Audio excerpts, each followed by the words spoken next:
신명기 18장 봅니다.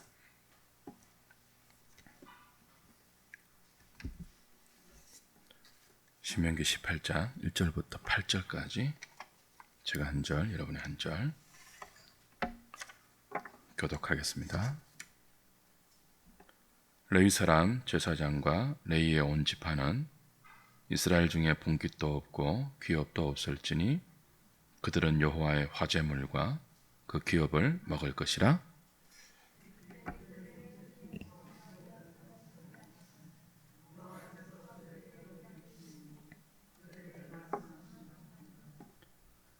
제사장이 백성에게서 받을 몫은 이러하니 곧 그 드리는 예물의 소나 양이나 그 앞다리와 두 볼과 위라 이것을 제사장에게 줄 것이요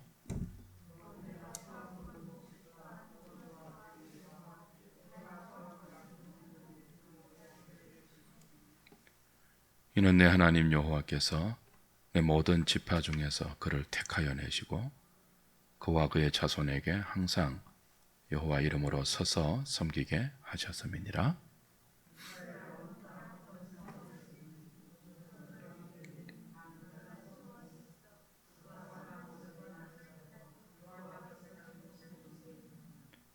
여호와 앞에 선 그의 모든 형제 레위인과 같이 그의 하나님 여호와 이름으로 섬길 수 있나니 그 사람의 몫은 그들과 같을 것이요 그가 조상의 것을 판 것은 별도의 소유이니라. 아멘. 지도자에 관한 말씀 중에 재판장과 왕에 이어서 오늘은 제사장과 레위인에 관한 규정을 주십니다. 제사장과 레위인들은 이스라엘의 다른 지파와 다르게 이스라엘 중에서 기업과 분깃이 없습니다. 여호와가 그들의 기업이 되기 때문이죠. 하나님은 이 제사장과 레위인들이 백성들이 하나님을 예배하면서 드리는 예물 중에 화제물 그리고 소나 양의 앞다리, 두 볼과 위, 백성들이 처음 거둔 곡식, 그리고 포도주, 기름, 처음 얻은 포도주와 기름, 곡식, 그리고 처음 깎은 양털을 이들의 그 몫으로 주셨죠. 따로 농사하거나 따로 땅을 주시거나 따로 분깃이나 기업을 주지 않고 오직 백성들이 하나님께 예배하러 나올 때 그 드리는 예물 중에 일부를 그들의 몫으로 살게 하셨습니다. 온전히 하나님을 의지하며 하나님을 그들의 기업으로 삼고 살도록 택하신 사람들이 제사장과 레위인들이죠. 그게 이제 1절부터 5절까지의 내용이고요. 6절, 7절, 8절은 그 중에서 레위인들이 이스라엘 전역에 48개의 성읍에 흩어져 살았습니다. 그리고 이제 그 중에는 도피성도 포함되어 있고요. 흩어져서 각 성읍의 백성들을 영적으로 지도하고 또 하나님의 규례를 가르치는 그런 역할을 했는데요. 그들이 간절히 자원해서 지방이 아니고 하나님의 택하신 이름이 있는 중앙성소에서 섬기기를 원하면 거기 가서 거기서 섬기는 레위들과 똑같이 일할 수 있고 똑같이 몫을 받을 수 있게 하셨다 하는 것이 6절, 7절, 8절의 규정이에요. 이미 우리가 레위기와 민수기 할 때 제사장과 레위인의 규정을 살핀 바가 있습니다. 특별히 민수기가 훨씬 더 자세하게 레위인의 규정을 알려주고 있죠. 민수기 3장을 한번 보십시오. 레위인과 제사장이 이스라엘 백성들에게 어떤 의미이고 왜 이들이 기업이 주어지지 않았는가. 민수기 3장 한번 보십시오.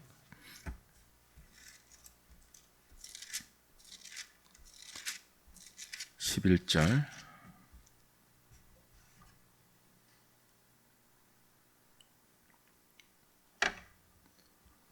여호와께서 모세에게 말씀하여 이르시되 보라 내가 이스라엘 자손 중에서 레위인을 택하여 이스라엘 자손 중에 태를 열어 태어난 모든 자를 대신하게 하였은즉 레위인은 누구 것이라고요? 내 것이라. 레위인이 하나님의 소유이고 또 13절에 보면 처음 태어난 자는 다 내 것임은 내가 애굽에서 그 처음 태어난 자를 다 죽이던 날에 이스라엘의 처음 태어난 자는 사람이나 짐승을 다 거룩하게 구별하였음이니 그들은 내 것이 될 것임이니라. 나는 여호와이니라 그랬죠. 자, 레위인은 이스라엘 중에 처음 태어난 모든 자를 대신해요. 그리고 처음 태어난 모든 자는 여호와의 것이고 그런 의미에서 레위는 여호와의 소유예요. 그 이유를 이제 6월절 출애굽하던 6월절에 어린 양의 속죄 사건을 들어서 이렇게 설명하십니다.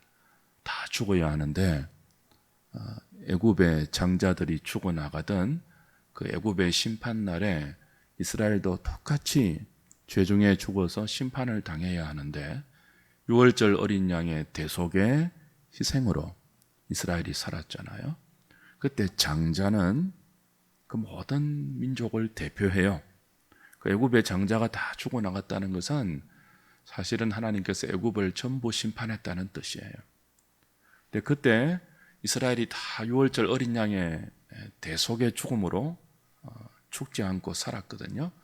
그 이야기를 하시면서 이후로부터 이스라엘의 처음 태어난 모든 것은 다 내 것이다 그랬습니다. 그 처음 태어난 것은 모든 것을 대표하는 거예요. 그 처음 태어난 장자만이 아니고 이스라엘은 전부 내 것이라는 뜻입니다. 그러니까 레위인을 여호와의 소유로 삼아서 하나님은 레위인이 대표하는 이스라엘 모든 백성이 다 나의 백성이다 라고 하신 것이죠. 그래서 이 레위인에게 하나님은 기업을 주지 않았어요. 여호와 자신이 기업이 되어 주셨어요. 여호와를 기업으로 삼고 하나님의 성소를 섬기면서 하나님 앞에 항상 서서 섬기던 오늘 4절에 그런 표현이 있었죠. 신명기 18장 5절입니다. 5절. 이는 내 하나님 여호와께서 내 모든 지파 중에서 그를 택하여 내시고 그와 그의 자손에게 항상 여호와 이름으로 서서 섬기게 하셨음이니라. 항상은 이제 전담 그런 뜻입니다. always라는 뜻도 있지만 full time 그런 뜻이 더 강해요. 그러니까 전적으로 전담으로 항상 서서 여호와를 섬기게 했죠. 누구를 대표해서요? 이스라엘 모든 백성을 대표해서 레위인을 그렇게 택하셨단 말이에요. 그리고 이제 그들에게는 다른 기업을 주지 않고 여호와 자신이 기업이 되어 주셨습니다.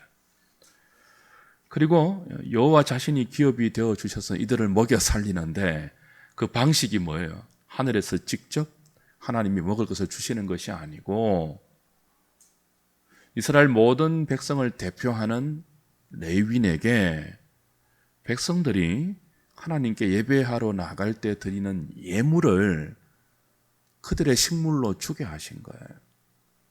그러니까 만약 이스라엘 백성들이 믿음이 없어서 하나님께 예배하러 나가지 않는다든지 예배하러 나가면서도 하나님께 믿음으로 예물을 드리지 않으면 제사장과 레위인은 살아갈 수가 없어요. 그렇죠? 그러니까 이스라엘 백성과 제사장과 레위인은 별개가 아니에요. 한 몸이죠. 구약은 백성들이 단독으로 하나님께 나갈 수 없었죠. 제사장을 거쳐서 나가게 했습니다. 그 제사장과 레위인들은 하나님의 이름이 있는 택하신 곳에서 백성들을 대표해서 하나님께 제사를 섬기는 사람들이었습니다. 그러니까 모든 이스라엘 백성들은 제사장과 레위인을 통해서 하나님께 제사하며 나갔고 죄용서를 받았고 은혜를 받았죠. 근데 이 은혜가 정상적으로 이스라엘 백성 가운데 주어지지 않으면 그들은 하나님께 나가기를 싫어했을 것이고, 하나님께 나가더라도 인색한 마음으로 하나님께 예물 드리기를 싫어했을 것이며, 특별히 제사장의 몫으로 따로 떼어진 예물을 더더욱 드리기 싫어했을 거예요. 그러니까 백성들이 은혜를 받지 않으면 제사장과 레위는 살아가지를 못했습니다. 그렇게 묶어 놓았어요, 하나님께서. 백성들은 제사장과 레위인들을 통해서 하나님께 나아갔고, 제사장과 레위인들은 백성들을 통해서 하나님의 기업됨을 확인받았죠. 그렇게 백성과 제사장과 레위인들은 함께 하나님을 의지하는, 하나님만 바라보는 사람들로 부름받았어요. 백성들이 하나님께 나가기 위해서는 제사장과 레위인들을 통해서 나갔기 때문에, 그렇죠? 함께 묶여서 나갔죠. 제사장과 레위인들은요, 먹고 살 때 백성들이 믿음으로 드리는 예물을 통해서 먹고 살았기 때문에 역시 함께 묶여서 하나님의 기업됨을 백성들을 통해서 확인한 거예요. 이것이 신약 성도인 저와 여러분들에게 오늘 어떻게 적용될까요? 오늘 우리는 제사장을 중개로 해서 하나님께 나아가지 않습니다.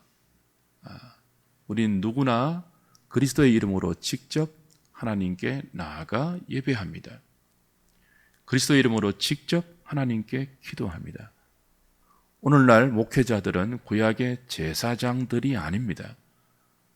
구약의 레위인처럼 중개자가 아닙니다. 백성과 하나님 사이에 샤먼이 아니에요. 중개자가 아니에요. 그런데 비슷한 원리가 있죠. 오늘 5절에 아까 말씀드린 것처럼 제사장과 레위인들이 항상 서서 여호와를 섬기도록 부름받은, 그 일을 위해서 택함받은 사람들이에요. 그러니까 풀타임으로 하나님의 이름을 섬기고 그 이름의 뜻을 구하여 그 뜻을 백성들에게 전달하고 가르치며 앞장서서 그 뜻대로 사는 것을 보여주는 사람들이 제사장과 레위인들이에요. 그런 면에 있어서 신약의 목회자들, 특별히 목사들은 구약의 제사장처럼 백성과 하나님 사이의 중개자는 아니지만 풀타임 사역자라는 면에서 동일하게 적용할 수 있는 원리가 있죠. 여러분들이 일상을 주의 백성으로 믿음으로 살아내는 것이 쉬운 일이 아니에요. 목회자들처럼 하루 종일 말씀을 연구하고 기도하고 해석하는 일을 하면서 직장을 믿음으로 다닐 수 없죠. 주의 백성들이 가정과 직장과 일터에서 하나님 백성으로 살아내는 것이 간단한 일이 아니에요. 그저 기도하고 전도하고 몇 가지 종교적인 생활로 그걸 다 때울 수 있는 게 아니에요. 하나님 백성으로 산다는 게 그런 게 아니죠. 여러분이 치열하게 살아야 하는 생업의 현장에서 주의 뜻을 분별해야 하지 않습니까? 믿음으로 살아야 하지 않습니까? 이 일을 하는 데는 더 깊은 세심한 분별과 주의함과 믿음의 결단과 헌신이 필요해요. 그것을 위해서 여러분들이 천담할 수 없는 하나님 말씀에 전념하면서 그 말씀에 담긴 주의 뜻을 기도하면서 잘 분별하여 주의 백성들이 일상에서 어디서 무엇을 하든지 풀타임 사역자인 목회자들을 통하여 해석되고 분별된 말씀들을 공급받아 그 말씀의 원리대로 여러분의 일상을 살아내는 것이 교회이죠.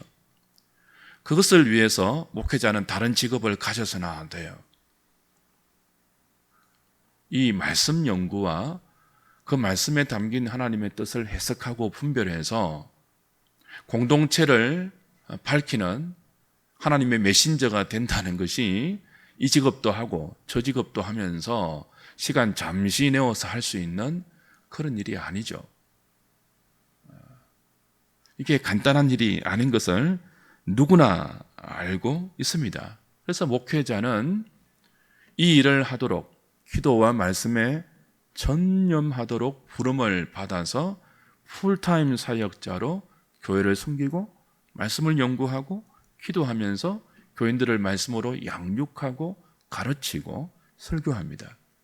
그리고 이 일에 풀타임으로 사역하는 목회자들을 교인들은 헌금을 통해서 목회자들의 생활을 책임지죠.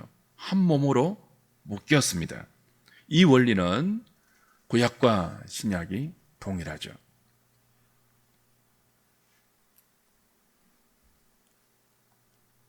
흔히 목사의 요일을 이렇게 표현하기도 합니다. 목사의 일주일을 주일, 수요일, 주일, 수요일, 주일, 수요일, 그리고 주일 이렇게 말합니다. 오늘 수요일이잖아요. 눈 뜨고 돌아서면 주일이 온다는 거죠. 주일을 지냈죠? 그럼 월요일, 화요일이 그리고 목요일, 금요일, 토요일이 어떻게 지났는지 모르죠.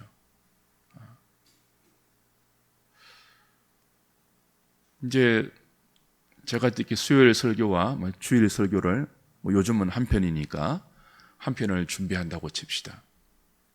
비유하자면 이렇게 비유하고 싶어요. 여자가 아이를 낳는 것이에요.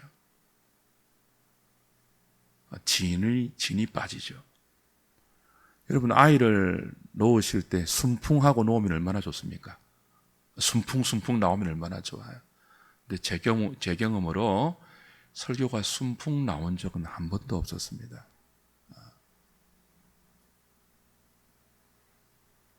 그래서 전담하게 하셨죠. 항상 풀타임으로 전담하게 하시면서 이 일을 교회 전체를 위해서 말씀에 전념하게 하셨죠. 여러분이 직장생활 하는 것도 똑같죠. 목회자가 설교를 낳는 것과 똑같아요. 그렇죠. 쉬운 직장생활이 어디 있습니까? 싫은 소리, 좋은 소리 다 들으면서 아니 꺾고 더러운 거 다 참으면서 가족을 위해서 직장에서 생업을 살아내시지 않습니까? 그게 어찌 간단하고 쉽겠습니까? 더군다나 그리스도인으로서 직장 생활을 하고 일상을 믿음으로 산다는 것은 더더욱 쉽지 않죠. 아이를 낳는 것과 같습니다.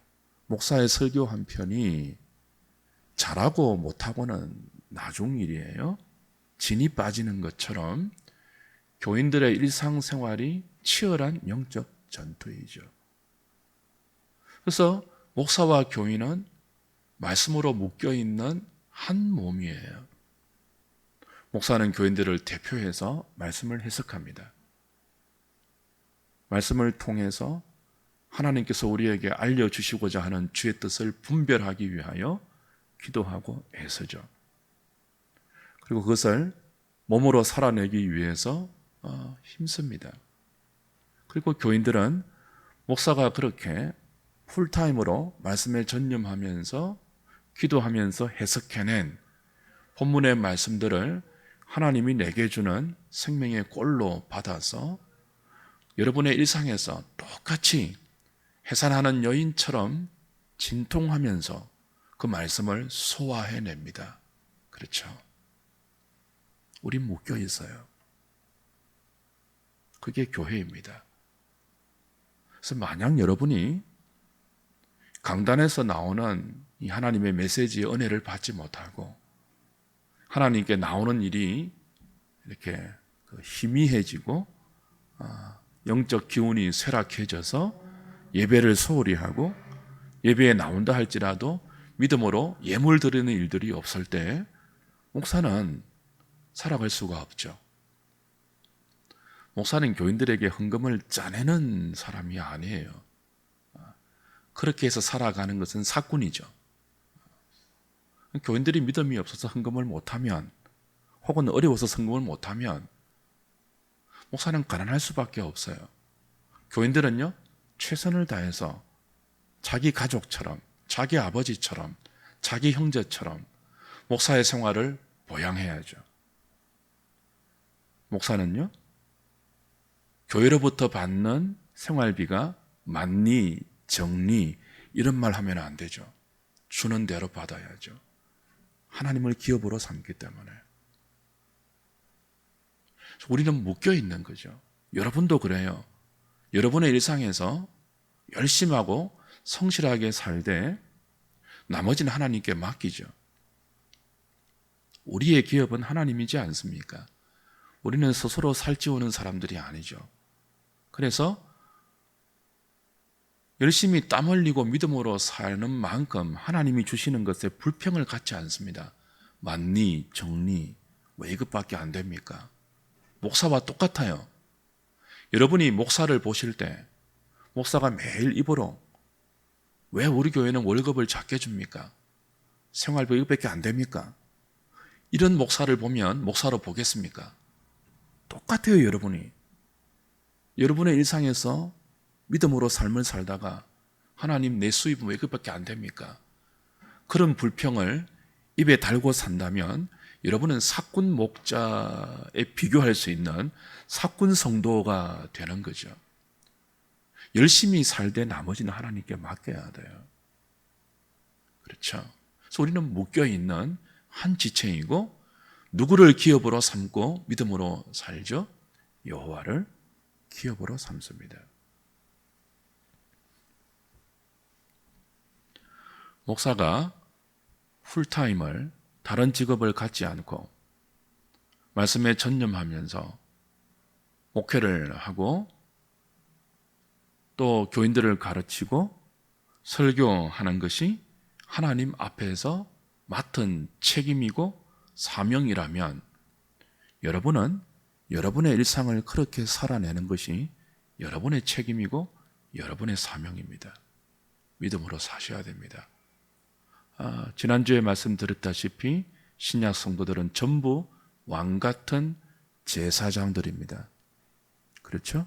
왕은 말을 많이 두지 말라고 했습니다. 은과 금을 의지하지 말라고 했습니다.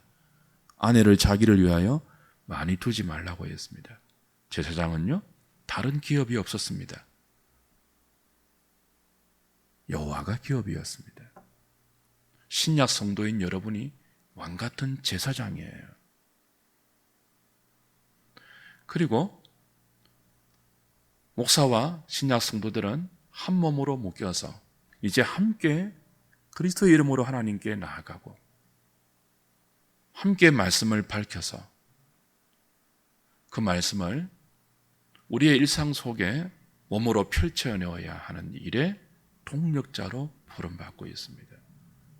저는 여러분을 통하여 하나님이 나의 기업되는 것을 확인받고 여러분은 저를 통하여 해석되어 선포되는 이 말씀을 받으면서 하나님이 여러분의 기업됨을 확인받으셔야 돼요. 그러고 계십니까? 신앙생활이 취미가 아니잖아요. 신앙생활이 장난이 아니잖아요.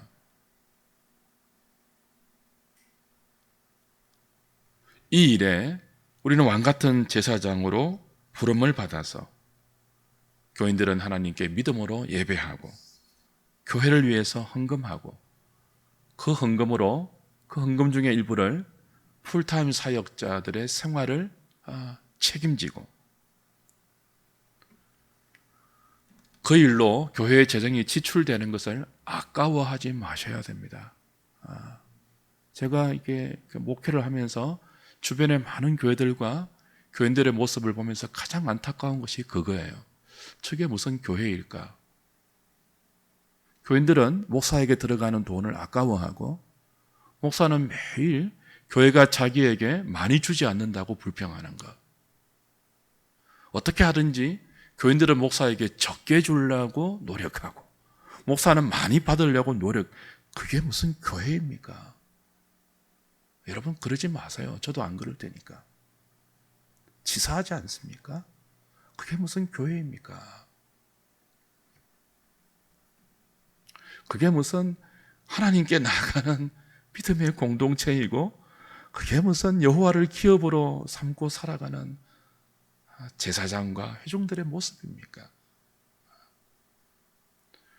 주변에 그런 모습들을 많이 보면서 우리는 그러지 말자 다짐을 해야 되고 그러지 않기 위해서는요 은혜를 구해야 됩니다. 하나님의 은혜가 떨어지면 그렇거든요. 교인들은 목사에게 들어가는 돈이 아까워서 1년에 얼마나 들어가는지 카운트하고 목사는 이게 뭐냐고 불평하고 그 은혜가 떨어진 모습이에요. 목회자는 교인들에게 헌금을 짜내는 그런 위치에 있지 않죠. 하나님의 은혜가 모든 회중들의 심령을 적시도록 기도하고 말씀을 연구하고 설교하고 가르치고 하나님께서 은혜를 허락하지 않아서 은혜가 멈추어졌다고 느끼면 생명을 걸고 기도하면서 하나님의 은혜가 공동체를 적시게 해달라고 자비를 구해야 되지. 그 일을 하지 않고 교회 헌금 적게 나온다고 강단에 설 때마다 교인들에게 헌금을 강요하고 축복과 협박을 번갈아 가면서 이게 돈을 짜내면 안 되죠. 부흥회는 헌금을 받아내는 그런 집회가 되고 교인들은 복받기 위해서 때로는 어쩔 수 없어서 헌금하고 비극입니다. 주의 몸된 교회들이 그런 은혜가 메마른 상태로 가지 않도록 우리가 늘 하나님의 자비하심과 하나님의 공률하심을 구해야 할 것입니다. 목사는요, 교회가 재정이 없거나 혹은 재정이 있어도 교인들이 강팍해서 목사에게 생활비를 적게 주면 불평하지 말고 그대로 받아야 돼요. 가난을 감수해야 돼요. 그게 목사의 운명입니다. 가난을 감수하면서 하나님께 구해야죠. 교인들의 심령이 은혜로 적셔져서 목사를 가족처럼 여길 수 있도록 내 아버지처럼, 내 자식처럼, 내 형제처럼 여길 수 있도록 기도해야지 불평해서 뭐 하겠습니까? 민수기 18장 찾고 말씀을 조금 마무리하겠습니다. 민수기 18장 제사장과 레위인들이 구약 성도에게 어떤 의미였는지를 다시 한번 확인하죠.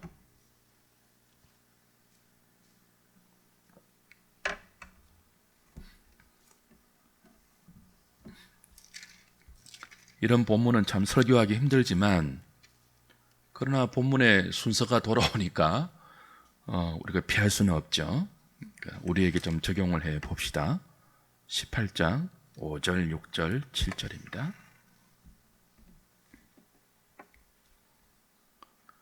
이와 같이 너희는 성소의 직무와 제단의 직무를 다하라. 그리하면 여호와의 진노가 다시는 이스라엘 자손에게 미치지 아니하리라. 보라, 내가 이스라엘 자손 중에서 너희의 형제 레위인을 택하여 내게 돌리고 너희에게 무엇으로 주었다고요? 선물로 주어 회막의 일을 하게 하였나니 너와 내 아들들은 제단과 휘장 안의 모든 일에 대하여 제사장의 직분을 지켜 섬기라. 내가 제사장의 직분을 너희에게 선물로 주었은즉 거기 가까이 하는 외인은 죽임을 당할지니라. 구약 성도들에게 제사장과 레위인의 직분은 하나님이 주신 선물이에요. 그러니까 신약 성도들이 왕 같은 제사장이라고 했죠. 그러니까 세상 가운데 하나님은 신약 성도들을 하나님의 선물로 주셨습니다. 우리는 세상 가운데 왕 같은 제사장으로 은혜의 통로로 택함을 받아서 여호와를 기업으로 받은 사람으로 이 땅에 욕심을 부리지 않고 그 목회자는 풀타임으로 말씀을 섬기고 여러분은 풀타임으로 일상을 주의 백성으로 살아내는 일에 진력하면서 해산하는 수고를 하죠. 그리고 교인들은 목사를 통해서 하나님이 주신 말씀을 기업으로 받고, 목사는 교인들을 통해서 주는 생활비를 하나님의 기업으로 받아서 함께 여호와가 우리의 기업이 됨을 확인받는 것입니다. 이 일을 우리가 소홀히 하거나 이 일에 실패할 때 세상은 왕같은 제사장인 신약 성도들을 통해서 선물을 받지 못해요.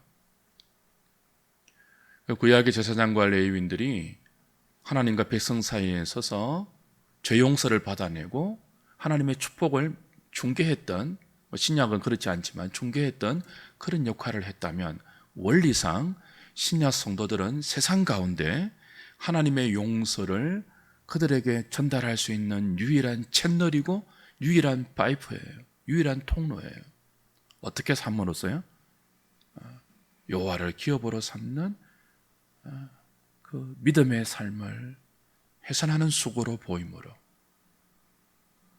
저와 여러분들이 타락하면, 목회자가 타락하고 교인들이 타락하면, 그래서 말을 많이 두지 않고 은과금을 의지하지 않고 아내를 많이 두지 않고 여호와를 기업으로 삼는 이 믿음의 삶의 부요함과 존귀함과 거룩함을 보이지 못하면 세상은 우리로부터 어떤 유익도 얻지 못하고 하나님이 왕되어 있는 삶의 도전도 향기도 맡지 못하게 되고, 그 우리를 통해서 구원의 은총과 죄 용서와 하늘의 풍성한 기업을 받은 자의 아름다움이 조금도 전파되지 않는 거죠. 저와 여러분들이 이 직분을 잘 감당해야 세상 가운데 하나님의 은혜가 흘러가게 됩니다. 교회는 생명의 복음을 전하는 왕같은 제사장들입니다. 다른 복음을 전하면 저주를 받죠. 강단이 다른 복음으로 오염되지 않도록 목회자는 풀타임으로 말씀에 전념합니다. 그리고 여러분의 헌금을 통해서 이 목회자의 생활을 도우면서 함께 이 일에 동력합니다. 이 일이 얼마나 중요한지 모릅니다. 세상의 존폐가 우리를 통해서 하나님의 복음이 어떻게 흘러가는지에 달려있음을 우리가 안다면, 교회가 복음을 오염시키지 않고 순전하게 잘 보존해서 그 복음대로 사는 주의 백성들의 아름다움을 보이는 이 일이 얼마나 영광스러운 사명이며 특권이며 책임인지를 기억하고 각자 맡은 일에 최선을 다해 충성해야 합니다. 저는 목사로서 충성해야 되고, 여러분은 교우들로서, 하나님의 성도들로서 일상에서 해산하는 수고로 복음을 살아내는 일에 전념해야 합니다. 왕같은 제사장으로 신약의 레위인으로 부름받은 우리의 이 복된 사명을 잊지 마시고 함께 수고하고 함께 진력하고 함께 말씀에 헌신하면서 주님 오시는 날까지 껴서 기도하는 저와 여러분 될 수 있기를 주님의 이름으로 부탁드립니다. 찬송하고 기도하죠.